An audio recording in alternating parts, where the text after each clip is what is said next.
Braves take a commanding 3-1 lead in this series over the Indians. Steve Avery, clutch performance, silencing all the doubters that said we should have started Greg Maddux on short rest in Game 4, and once again proving why Bobby Cox is the Hall of Fame manager he is and why we're all sitting on the couch.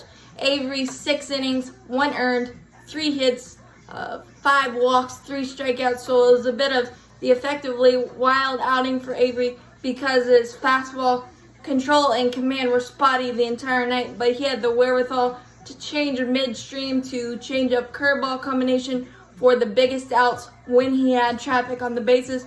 Just a veteran type of performance from a guy that was just 25 at the time. Just absolutely amazing. For the Braves offensively, it was squandered opportunities in the first, third, and fifth. We stranded runners at third base. Grissom, the offensive leader of the night, had 3 hits, reached base 4 times, 2 stolen bases, a lot like Kenny Lofton had been doing to us this entire series, but it was 0-0 until the fateful 6th inning when youngster Ryan Klesko took matters into his own hands, got a hanging sinker right in the middle of the plate from Hill, and absolutely killed the ball into the night. I think it's still going and it's 2020, but epic bat flip. He's the bat flip king. So we took a 1-0 lead there. Steve Avery with a little bit of escapability artistry in the 6th inning after giving up a leadoff walk to Vizquel. Baerga hit into the pitcher's best friend, double play, twin killing, and you thought, we're good. Nope. Albert Bell, being the veteran that he is, Avery went to the well too many times with the outside fastball, and Bell moved up on the plate and was ready for it.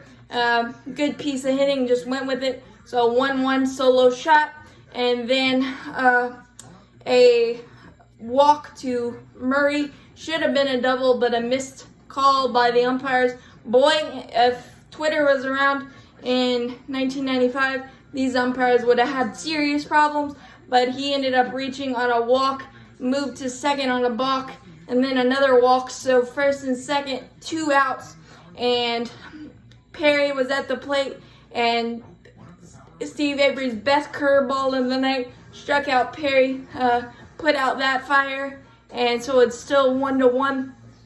And then in the top of the 7th, that leadoff walk that always opens the floodgates, Marquise Grissom, and then Polonia with a double in the gap made it 2-1. And then they, for some reason, walked Chipper Jones to get to McGriff. I know it was to set up the double play, but Chipper Jones, it was still a rookie at the time, still a big spot, and it's the World Series. He got to test the youngster in my mind, but they didn't to get to McGriff, who had been a thorn in their side, had already hit 2 homers in the series, but they got away with it for a minute because a nasty curveball got McGriff fishing, and then Dave Justice came up after a pass ball by Alomar right through the 5-hole, really bad, didn't get the glove down in time. So second and third, 2 outs, and McGriff behind the count got a hanging slider, did not miss it, crushed it up the middle for a 2-run single. So 4-1. Greg McMichael had 2 solid innings out of the pen after giving up a leadoff double to Tomey. Was able to strand that, and then in the 8th inning, very quick, easy inning for him. And then in the 9th, we got some insurance after McGriff got a bloop double, and Javi Lopez with the clutch 2-out double on the inside fastball, kind of the Dansby Swanson Nitro Zone, turned on it, got it to the wall. So that was key. It was 5-1. We brought in Wallers to close it out, but he seemed gassed after 2 1/3, 41 pitches the night before in the extra inning loss. You could tell just didn't have the same zip or location, and the Indians took advantage. Manny Ramirez absolutely crushed the ball, so solo shot and then a double right after that, and then Bobby Cox with the extreme cojones to bring in Luis Barbone Jr., who had pitched once in the last 19 days, to face Jim Thome. He had fallen behind 2-0, but was able to come back and strike out the slugger with a Greg Maddux S pitch right on the corner.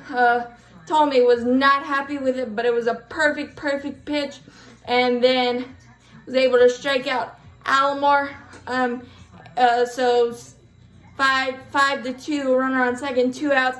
Lofton absolutely crushes the ball, but Dave Justice makes a nice reach-up grab to end the ball game. Just absolutely amazing to watch. Commanding 3-1 lead. That just shows you if you trust your players, you'll get some good results, and we did. Absolutely amazing. As always, go Braves.